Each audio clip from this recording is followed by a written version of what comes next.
आगे बढ़ते हैं। जो आगे से डेवलपमेंट्स हो रही हैं, वज़ीर आज़म की आज MD IMF से मुलाकात हुई है और 9th रिव्यू की डिस्कशन उसमें सामने आई है। कल भी हम ये सुन रहे थे कि वज़ीर आज़म का ये जो दौरा है इस पे IMF के हवाले से वो IMF के हुकाम से ये सर्टन पॉइंट्स टेकअप करेंगे कि आने वाला जो रिव्यू है उसमें पाकिस्तान को कुछ कंसेशन दी जाए। लेकिन इसहाक डार साहब की जो परफॉर्मेंस है वो एक तरफ, लेकिन साथ साथ जो उनका जलाल है वो भी देखने को मिल रहा है। वो इस तरह से कि सहाफ़ी हैं शाहिद कुरैशी, उनकी तरफ से आज सवाल किया गया इसहाक डार साहब से कि क्यों नाकामी फ़ेस करनी पड़ रही है पाकिस्तान को, क्यों IMF का प्रोग्राम नहीं हो रहा। तो बजाय क्लैरिफिकेशन देने के उन्होंने आगे से कैसे रिस्पॉन्ड किया, ज़रा ये देखिए आप। डार साहब आज बात करेंगे? बड़ी बात करते आ गए नहीं, IMF पैकेज हो रहा है इधर, ये जो गए हुए हैं हमारे PM साहब। सर ये नाकामी क्यों हो रही है डार साहब? तो तुम जैसे लोग हैं सिस्टम में। सर हम सिस्टम में तो नहीं है सर, हम तो सिर्फ सवाल करते हैं ना सर। यार क्या चाहते हो यार? क्या सर लड़ते क्यों हैं सर? खुदा का खौफ।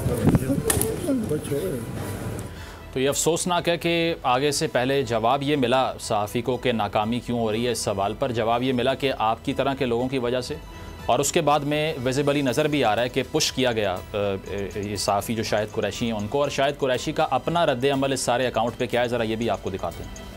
शायद ये बताएं क्या हुआ ये? ये देखें कि आज वज़ीर ख़जाना जैसे ही कौमी असम्बली से बाहर निकले तो मैं वहाँ खड़ा हुआ था, तो मैंने एज ए रिपोर्टर जर्नलिस्ट उनसे सवाल किया, क्योंकि मैं इकॉनमी बीट करता हूँ, कि सर IMF के साथ मुआहदा क्यों नहीं हो रहा। वज़ीर आज़म साहब भी गए हुए हैं अभी फ्रांस, तो क्या उनसे मुआहदा हो जाएगा, इस बारे में बात करनी है। वो तो वो कह रहे थे, शुरू में उन्होंने कहा, मैंने पार्लियामेंट में बात की, मैंने कहा सर मैंने IMF पे बात करनी है। जैसे मैं उनसे सवाल करने गया तो उसके बाद इसहाक डार ने के जो सिक्योरिटी एहलकार हैं उनको कहा कि इसको रोके। उन्होंने मुझको एक तरफ से पकड़ा और इसहाक डार ने जो है वो हमला किया, थप्पड़ मारा। उसके साथ ही जैसे ही वो जाने लगे, मैं वीडियो बना रहा था, तो उन्होंने सिक्योरिटी एहलकारों को कहा कि इसका पीछा करो और इसको सबक सिखाओ। वो जो एहलकार हैं वो पार्लियामेंट के दूसरे जो फ्लोर है वहाँ तक मेरे पीछे आए। फिर मैं PRA जो हमारा है ऑफिस में, फिर वहाँ निकल गया और वहाँ से फिर बीच बचाव करा के अभी मैं प्रेस गैलरी में मौजूद हूँ। तो सहाफ़ी शाहिद कुरैशी की गुफ्तगू आपने सुनी, जो क्लेम ये कर रहे हैं कि मुझ पे हमला आवर हुए हैं इसहाक डार साहब और मुझे थप्पड़ भी उन्होंने मारा है। इस पर सदीक जान से जवाब लेंगे एक ब्रेक के बाद और उनसे पूछेंगे क्या है ये मुनासिब रवैया या फ्रस्ट्रेशन को शो करता है इसहाक डार साहब की। आपसे पहले इसहाक डार साहब का जो रिस्पांस था सहाफ़ी शाहिद कुरैशी के सवाल के जवाब में, वो हमने आपको दिखाया, जो कि ये क्लेम कर रहे हैं कि मुझ पर इसहाक डार साहब ने हमला किया। सदीक, क्या लगता है ये देख कर कि वजह क्या हो सकती है इस नौयत के रिस्पांस की जो कि इसहाक डार साहब दिया है कि क्लैरिफिकेशन तो नहीं दी, ये कहा कि आपकी वजह से IMF का प्रोग्राम नहीं हो रहा, और उसके बाद में जो सहाफ़ी क्लेम कर रहा है बड़ा सीरियस है, कंडेम करना चाहिए इसको। बिल्कुल, देखें एक तो जो शाहिद कुरैशी बात कर रहे हैं, रिपोर्टर हैं ABN के, बड़े एक्टिव रिपोर्टर हैं, पार्लियामेंट को कवर करते हैं, हमें बहुत मुतहरिक नज़र आते हैं। और ये शाहिद कुरैशी जो रिपोर्टर हैं ये तहरीक इंसाफ के दौरे हुकूमत में तहरीक इंसाफ के रहनुमाओं से भी बहुत सख्त सवाल करते हैं और उनकी भी गुड बुक्स में नहीं थे। उनको भी बड़ा इनके हवाले से जो है वो तहफ़्फ़ुज़ात रहते थे, गुस्सा रहता था। लेकिन बहरहाल उस दौर में ऐसा हमने नहीं देखा कि किसी वज़ीर ने अपने जो सिक्योरिटी गार्ड्स हैं, जो सरकारी सिक्योरिटी एहलकार हैं, उनके ज़रिए इस तरह से एक सहाफ़ी को पकड़वाया हो। और फिर जो इसहाक डार साहब, ज़ाहिर है वो कैमरा तो नीचे हो गया, लेकिन आवाज़ आप उसमें सुने, जो वो क्लेम कर रहे हैं वो सारे उसके सबूत और शवाहिद तो मौजूद हैं। दूसरा ये है कि मैंने अभी जो हमारे रिपोर्टर हैं इकॉनमी के बड़े ज़बरदस्त उमर हयात, मैंने उनसे पूछा, मैंने कहा यार इसहाक डार साहब ये बताएं कि क्यों इतने फ्रस्ट्रेट हैं, क्यों इतने गुस्से में, एक सहाफ़ी सवाल कर रहे हैं, जवाब दें। तो उस पर उमर हयात साहब ने ये बताया कि देखें आज शहबाज शरीफ साहब जो MD IMF से मिले, उसका ना कोई आलामिया सामने आया, ना कोई प्रेस रिलीज सामने आया, ना कोई ट्वीट सामने आया, ना उन्होंने कोई इसके, तो इसका मतलब यह है कि कोई खातिर खा उसमें पेशरफ्त नहीं हुई।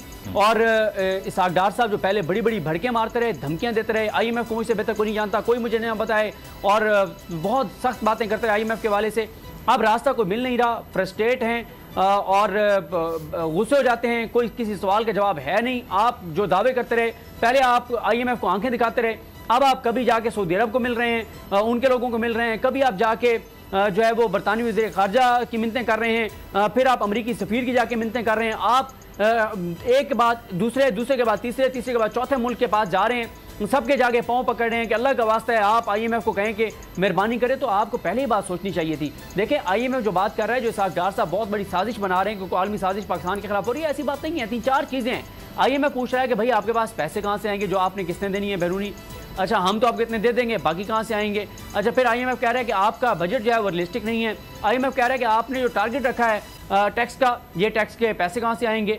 फिर ये आपने जिस तरह से बहुत सी ऐसे चीज़ें कर दी जिनका आपके पास कोई सोर्स नहीं है, तो वो ये रियलिस्टिक बातें कर रहे हैं, कोई ऐसी बात नहीं कर रहे तो वो आप बात करें कि आप कहें कि जी कोई ऐसी बात वो कर रहे हैं जो समझ नहीं आ रही। फिर इसहाक डार साहब देखें बहुत बड़े बड़े ब्लेंडर कर रहे हैं।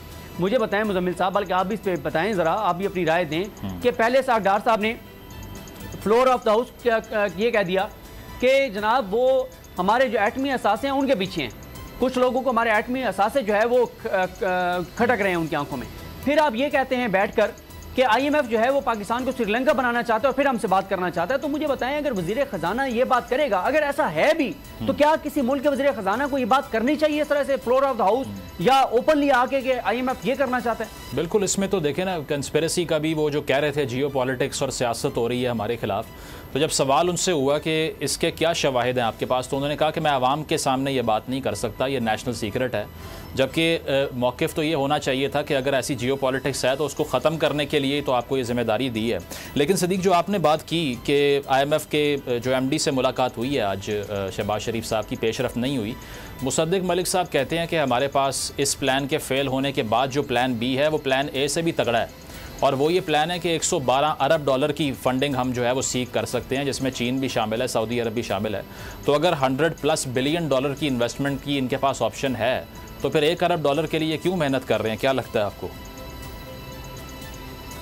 देखिए मुजम्मिल साहब, एक तो मैं आपको लेटर नोट पे एक बात कर दूं कि मैं ज़ाहिर है इकॉनमी मेरा सब्जेक्ट नहीं है, तो एक मौका ऐसा है कि मैंने कुछ अपनी यूट्यूब वीडियोज़ में इकॉनमी पे बात करनी शुरू की। तो इकॉनमी के एक बहुत बड़े उस्ताद हैं, बहुत बड़ा नाम है, जो बहुत से चैनल्स पर जाते हैं, तो उन्होंने कहा कि अब ये क़यामत की निशानी है कि सदीक जान बैठकर इकॉनमी पे बात करेगा। तो मैं इकॉनमी के हवाले से कुछ तो इंफॉर्मेशन मेरा सब्जेक्ट, हाँ मैं उस पर बिल्कुल आ रहा हूँ, बिल्कुल वो तो ज़ाहिर है उसकी जो सारी चीज़ें उस पर तो मैं नहीं जाऊँगा। लेकिन देखें मसला क्या है, मुझे ये ज़रूर पता है कि जब शहबाज शरीफ साहब आए थे अप्रैल 2022 में, तो 3 रिपोर्टर्स के ज़रिए खबरें लगवाई गई थी कुछ हुकूमती लोगों की तरफ से। यानी ये नहीं कि उन्होंने को पैसे दे के खबरें लगवाई थी। जैसे होता है कि मुझे कोई हुकूमती वजीर कहता है कि यार मैं आपको ये खबर दे रहा हूँ कि ये होने जा रहा है, तो मैं तो खबर दूंगा। तो 3 रिपोर्टर्स के ज़रिए खबरें लगवाई गई थी, और उन 3 रिपोर्टर्स की खबरों के मुताबिक जो टोटल इन्वेस्टमेंट बनती थी ना पाकिस्तान जो आनी थी शहबाज शरीफ साहब के वज़ीर-ए-आज़म बनने के बाद, वो 40 अरब डॉलर थी। 3 रिपोर्टर्स, और उनमें से 2 बड़े क्रेडिबल नाम थे। उनके जरिए खबरें लगवाई गई कि जनाब दुनिया तो इंतजार कर रही थी कि जो पिछले वज़ीर-ए-आज़म थे उन्होंने तो बिल्कुल तबाह और बर्बाद कर दिया था। जो हमारे तल्लुकात हैं दुनिया से, पूरी दुनिया देख रही थी कि कब शहबाज शरीफ साहब आएँ और हम बस जो है ना वो भाग के जाएं और पाकिस्तान में इन्वेस्टमेंट करें। तो 40 अरब डॉलर की इन्वेस्टमेंट की खबरें लगवाई गई थी। एक रिपोर्टर ने कहा इतने अरब डॉलर आ रही है, दूसरे ने, तीसरे ने, टोटल फिगर मिला के 40 अरब डॉलर बनती थी। क्या वो हुआ? नहीं हुआ।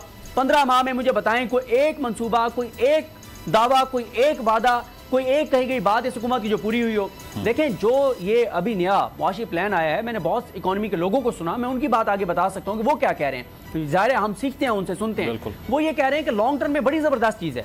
लॉन्ग टर्म में बिल्कुल यही हाल है कि आप अपनी ज़राअत को आगे लेके जाएं। कल भी हमारे प्रोग्राम में खाकान नजीब साहब ने ये बात की, इसी तरह से ज़िशान मर्चेंट साहब ने बात की। लॉन्ग टर्म बिल्कुल ठीक है कि आप एक्सपोर्ट्स बढ़ाएं, आप ज़राअत के ऊपर तवज्जो दें, माइनिंग, ये वो सारी चीज़ें ज़बरदस्त हैं।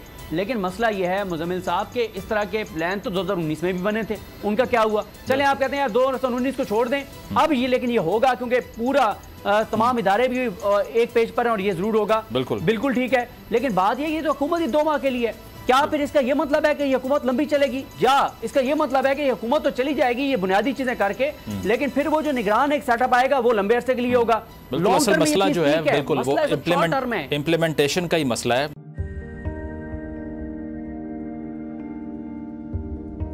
कैसे कैसे सितारे डूब गए, खूबसूरत नजारे डूब गए, ख्वाबों के सभी किनारे छूट गए, गमजदा दुख के मारे डूब गए। कितनी मुश्किल का सामना है यहां, कितने लोगों के प्यारे डूब गए। आओ मिलकर करें मदद सबकी, जिनके सारे सहारे डूब गए। आजमाइश में मिलकर एक हुए, नफरतों के इशारे डूब गए, कितने प्यारे हमारे डूब गए। कौमी सानहे की सूरत हाल से लम्हा बलम्हा बोल रखेगा बाखबर। गम की इस घड़ी में बोल तारकीने वतन के अहले खाना के साथ खड़ा है।